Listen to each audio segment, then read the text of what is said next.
ಆತ್ಮೀಯ ಬಂಧುಗಳಿಗೆ ನಮಸ್ಕಾರ. ನಾವು ಇಂದು ಬಾಬೂಜಿ ಮಹಾರಾಜರ ಸತ್ಯೋದಯ ಎನ್ನುವ ಪುಸ್ತಕದ ಭವಿಷ್ಯವಾಣಿ ಎನ್ನುವ ಅಧ್ಯಾಯದ ಕೆಲವು ವಿಷಯಗಳನ್ನು ತಿಳ್ಕೊಳ್ಳೋಣ. ಜಗತ್ತು ಇಂದು ವಿಪನ್ಯಾಸಾವಸ್ಥೆಯಲ್ಲಿದೆ. ರಾಜಕೀಯ ಪರಿಸ್ಥಿತಿಯು ದಿನದಿನಕ್ಕೆ ತೊಡಕಿನದಾಗುತ್ತಾ ನಡೆದಿದೆ. ಆರ್ಥಿಕ ಸ್ಥಿತಿಯು ತೀರಾ ನಿರುತ್ಸಾಹಜನಕವಾಗಿದೆ. ನೈತಿಕ, ಧಾರ್ಮಿಕ ಹಾಗೂ ಸಾಮಾಜಿಕ ಪತನವು ಚರಮ ಸೀಮೆಯನ್ನು ಮುಟ್ಟಿದೆ. ಎಲ್ಲ ಕಡೆಗೂ ವೈರದ, ಅಶಾಂತಿಯ ಹಾಗೂ ಅರಕ್ಷಿತತೆಯ ವಾತಾವರಣವು ಆವರಿಸಿದೆ. ಪ್ರತಿಯೊಂದು ರಾಷ್ಟ್ರವು ತನ್ನ ನೆರೆಯ ರಾಷ್ಟ್ರವನ್ನು ಅಸೂಯ ದೃಷ್ಟಿಯಿಂದ ನೋಡುತ್ತಾ ಅದನ್ನು ಸ್ವಪ್ರಯೋಜನಕ್ಕಾಗಿ ಬಳಸಿಕೊಳ್ಳುವ ಸಾಧನಗಳನ್ನು ಹುಡುಕಲು ತನ್ನ ಎಲ್ಲ ಶಕ್ತಿಯನ್ನು ಉಪಯೋಗಿಸುತ್ತಿದೆ. ಜಗತ್ತಿನ ರಾಜನೀತಿಯ ತಜ್ಞರಿಗೆ ಈ ಸಂಗತಿಗಳು ಗೊತ್ತಿಲ್ಲದಿಲ್ಲ. ಪ್ರಪಂಚವನ್ನೆದುರಿಸುತ್ತಿರುವ ಬೇರೆ ಬೇರೆ ಸಮಸ್ಯೆಗಳಿಗೆ ತೃಪ್ತಿಕಾರಕ ಪರಿಹಾರವನ್ನು ಕಂಡುಹಿಡಿಯಲು ಅವರು ಪ್ರತಿಯೊಂದು ಸಾಧನವನ್ನು ಪರೀಕ್ಷಿಸುತ್ತಿದ್ದಾರೆ. ಆದರೆ ಇದಕ್ಕಾಗಿ ಸ್ಥಾಪಿತವಾದ ಎಲ್ಲ ಸಂಸ್ಥೆಗಳ ಪ್ರಯತ್ನಗಳು ಒಟ್ಟಾರೆ ಉತ್ಸಾಹಕಾರಿ ಪರಿಣಾಮವನ್ನು ಉಂಟು ಮಾಡುತ್ತಿರುವಂತೆ ಕಾಣುವುದಿಲ್ಲ. ಅತ್ಯಂತ ದೊಡ್ಡ ದೊಡ್ಡ ರಾಜಕಾರಣಿಗಳ ತಲೆಯಲ್ಲಿರುವ ಜಾಗತಿಕ ಶಾಂತಿಯ ಸಮಸ್ಯೆಯು ಮೃಗಜಲದಂತೆ ಕೇವಲ ಭ್ರಾಮಕವಾಗಿದೆ. ಭಾರತದೊಳಗಿನ ಪರಿಸ್ಥಿತಿಯು ಉಜ್ವಲ ಭವಿಷ್ಯವನ್ನು ಸೂಚಿಸುತ್ತಲಿಲ್ಲ. ಒಡಕುಗಳು, ಸ್ವಪಕ್ಷದ ಭಾವನೆಗಳು ದೇಶದಲ್ಲೆಲ್ಲ ವ್ಯಾಪಿಸಿದೆ. ಸ್ವಾರ್ಥವು ಪ್ರಬಲವಾಗಿದೆ. ನೀತಿಯ ತತ್ವಗಳನ್ನು ಕಡೆಗಣಿಸಲಾಗುತ್ತಿದೆ. ಆಹಾರದ ಸಮಸ್ಯೆಯು ತೀಕ್ಷ್ಣವಾಗಿದೆ. ಇಷ್ಟೆಲ್ಲ ಇದ್ದರೂ ನಮ್ಮ ದೇಶವು ಪ್ರಗತಿ ಹೊಂದುತ್ತಿರುವುದೆಂದು ನಮ್ಮಲ್ಲಿ ಕೆಲವರು ಭಾವಿಸುತ್ತಿದ್ದಾರೆ. ಕೇವಲ ಭೌತಿಕತೆಯ ಮೇಲೆ ನಿಂತಿರುವ ಪಾಶ್ಚಾತ್ಯ ಪದ್ಧತಿಯ ನಾಗರಿಕತೆಯ ಕಡೆಗೆ ಕ್ರಮೇಣ ಸಾಗುವುದೇ ಪ್ರಗತಿಯ ಲಕ್ಷಣವೆಂದು ಅವರು ತಿಳಿದಿದ್ದಾರೆ. ಆದರಿನ್ನು ಭೌತಿಕವಾದದ ಯುಗವು ಕೊನೆಗಾಣಲೇಬೇಕು. ಹಳೆಯ ಪರಿಸ್ಥಿತಿಯು ಬದಲಾಯಿಸಿ ಹೊಸ ಪರಿಸ್ಥಿತಿಯು ನಿರ್ಮಾಣವಾಗಲೇಬೇಕು. ವಿದ್ಯುತ್ತು ಹಾಗೂ ಅಣುಶಕ್ತಿಯ ಆಧಾರದ ಮೇಲೆ ನಿಂತಿರುವ ಇಂದಿನ ಜಾಗತಿಕ ನಾಗರಿಕತೆಯ ಸೌಧವು ಬಹುಕಾಲ ಬಾಳಲಾರದು. ಇಂದಲ್ಲ ನಾಳೆ ಅದು ಕುಸಿದು ಬೀಳಲೇಬೇಕು. ಕೇವಲ ಭೌತಿಕವಾದ ವಿಷಮಯ ಪರಿಣಾಮವು ವಾಯುಮಂಡಲದಲ್ಲಿ ಎಷ್ಟರ ಮಟ್ಟಿಗೆ ವ್ಯಾಪಿಸಿರುವುದೆಂದರೆ ಅದನ್ನು ಶುದ್ಧಗೊಳಿಸುವುದು ಮಾನವನ ಅಂಕಿತವನ್ನು ಮೀರಿದೆ. ಸಮೀಪದಲ್ಲಿಯೇ ಇರುವ ಅನಿವಾರ್ಯವಾದ ಪರಿವರ್ತನೆಗೆ ಕಾಲವು ಪಕ್ವವಾಗಿದ್ದು, ನಾನು ರಾಜಯೋಗದ ಪ್ರಭಾವ, efficacy of Rajayoga in the light of ಸಹಜಮಾರ್ಗವೆಂಬ ನನ್ನ ಪುಸ್ತಕದಲ್ಲಿ ಸೂಚಿಸಿದಂತೆ ದೈವಿ ಶಕ್ತಿಯು ಮಾನವ ರೂಪದಲ್ಲಿ ಅದಕ್ಕಾಗಿ ಕಾರ್ಯಪ್ರವೃತ್ತವಾಗಿದೆ. ಕೆಲವರಿಗೆ ಇದರಲ್ಲಿ ಸದ್ಯಕ್ಕೆ ನಂಬುಗೆಯಾಗದಿದ್ದರೂ ಈ ಸಂಗತಿಯು ನಿಸ್ಸಂದೇಹವಾದುದು. ಘಟನೆಗಳು ಸಾಕಷ್ಟು ಬೆಳಕಿಗೆ ಬಂದಾಗ ಜಗತ್ತಿಗೆ ಆತನ ಬಗ್ಗೆ ಹಾಗೂ ಆತನ ಕಾರ್ಯಗಳ ಬಗ್ಗೆ ಗೊತ್ತಾಗುವುದು. ಭಗವತ್ ಕಾರ್ಯವು ಯಾವಾಗಲೂ ಶ್ರೇಷ್ಠ ಶಕ್ತಿಯ ಮನುಷ್ಯನ ಮೂಲಕವಾಗಿಯೇ ಸಾಧಿಸಲ್ಪಡುವುದಲ್ಲದೆ ನೇರವಾಗಿ ಅಲ್ಲ. ಅದಕ್ಕೆ ಕಾರಣವೆಂದರೆ ದೇವರಿಗೆ ವಸ್ತುಗಳನ್ನು ಕಾರ್ಯಗತಗೊಳಿಸಲು ಏಕಮೇವ ಸಾಧನವಾದ ಮನಸ್ಸೆಂಬುದು ಇಲ್ಲ. ಮನುಷ್ಯನಿಗಾದರೂ ಮನಸ್ಸಿದೆ. ಆದರೆ ಆತನು ಸಂಪೂರ್ಣವಾಗಿ ತನ್ನ ವ್ಯಕ್ತಿತ್ವದ ಭಾವನೆಯನ್ನು ಮರೆತಾಗ ಮಾತ್ರ ಅದನ್ನು ಇಂಥ ಕಾರ್ಯಗಳಿಗಾಗಿ ಉಪಯೋಗಿಸಬಹುದು.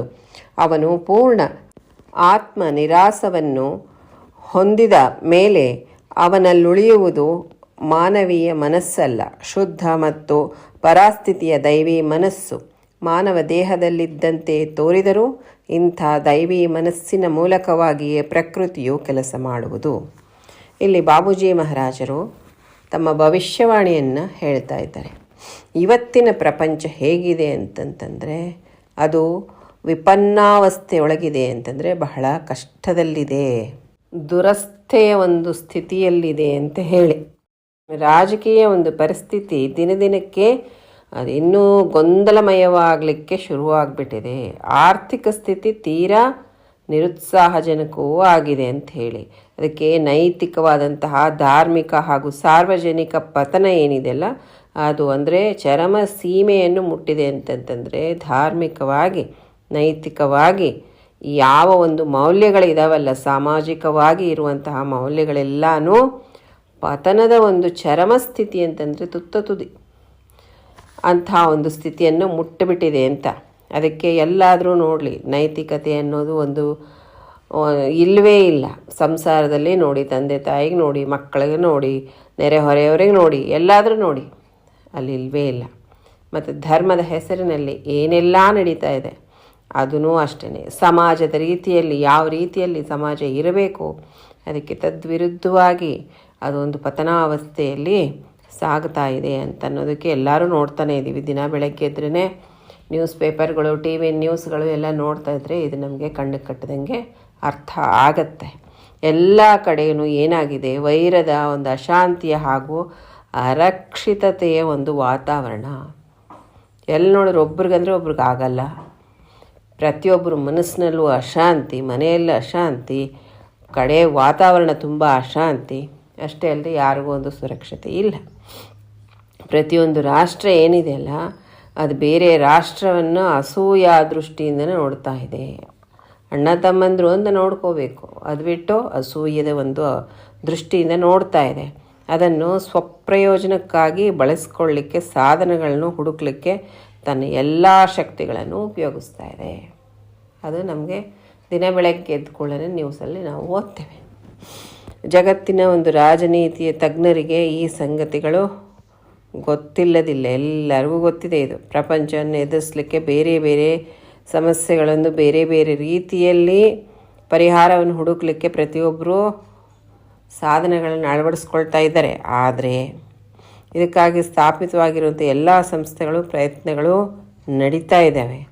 ಆದರೆ ಒಟ್ಟಾರೆ ಏನಂದರೆ ಉತ್ಸಾಹಕರವಾದಂಥ ಪರಿಣಾಮವನ್ನು ಮಾಡ್ತಾ ಇಲ್ಲ, ಅದು ಕಾಣ್ತಾ ಇಲ್ಲ.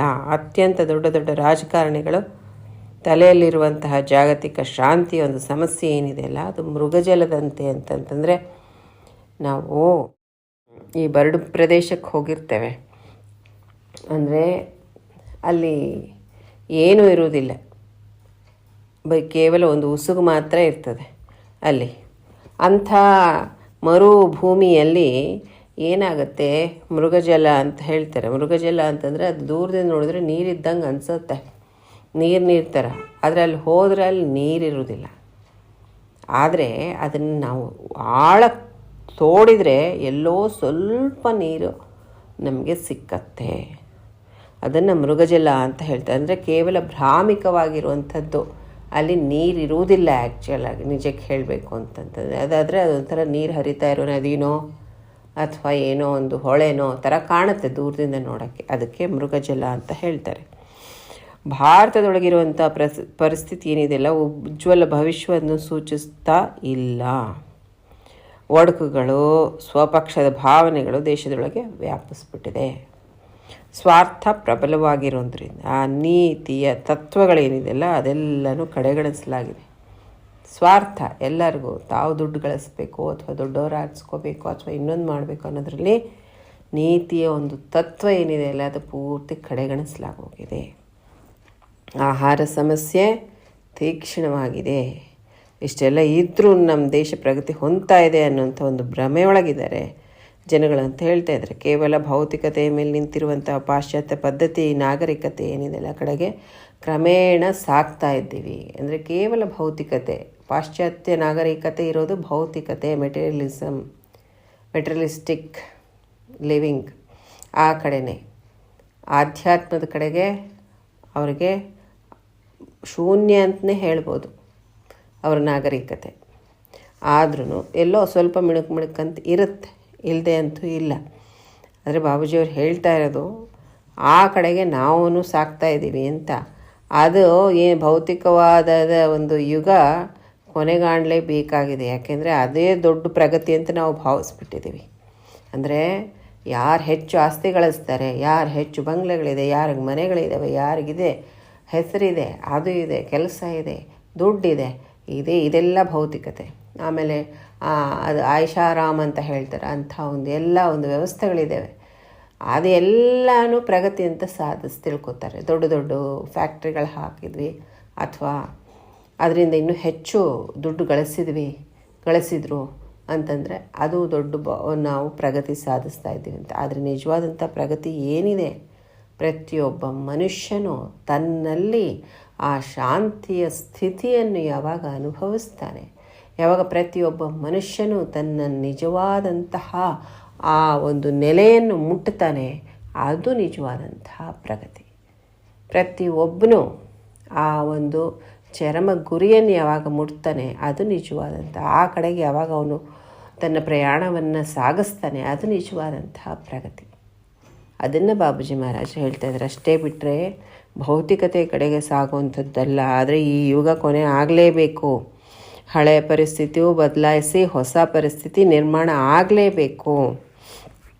ವಿದ್ಯುತ್ತು ಮತ್ತು ಅಣುಶಕ್ತಿಯ ಆಧಾರದ ಮೇಲೆ ನಿಂತಿರುವಂಥ ಇಂದಿನ ಒಂದು ಜಗತ್ತಿನ ನಾಗರಿಕತೆ ಸೌಧ ಏನಿದೆಯಲ್ಲ, ಬಹಳ ಕಾಲ ಬಾಳಲಾರದು. ಇಂದಲ್ಲ ನಾಳೆ ಅದು ಕುಸಿದು ಬೀಳಲೇಬೇಕು. ಕೇವಲ ಭೌತಿಕವಾದ ವಿಷಮಯ ಪರಿಣಾಮವು ವಾಯುಮಂಡಲದೊಳಗೆ ಎಷ್ಟರ ಮಟ್ಟಿಗೆ ಅದು ವಿಷಮಯವಾಗಿರುವಂತಹ ಅದರ ಪರಿಣಾಮ ಏನಿದೆಲ್ಲ ಎಷ್ಟರ ಮಟ್ಟಿಗೆ ವ್ಯಾಪಿಸಿದೆ ಅಂತಂತಂದರೆ, ಅದನ್ನು ಶುದ್ಧಗೊಳಿಸ್ಬೇಕಂದ್ರೆ ಮಾನವನ ಅಂಕಿತ ಮೀರಿದೆ ಅಂತ ಹೇಳ್ತಾರೆ. ಮನುಷ್ಯನಿಂದ ಸಾಧ್ಯನೇ ಇಲ್ಲ. ನೋಡಿ ಹೇಗಾಗೋಗಿದೆ ವಾತಾವರಣ ಎಲ್ಲ. ಅದನ್ನು ಶುದ್ಧಗೊಳಿಸ್ಬೇಕು ಅಂತಂದರೆ ಮನುಷ್ಯನಿಂದ ಸಾಧ್ಯನೇ ಇಲ್ಲ.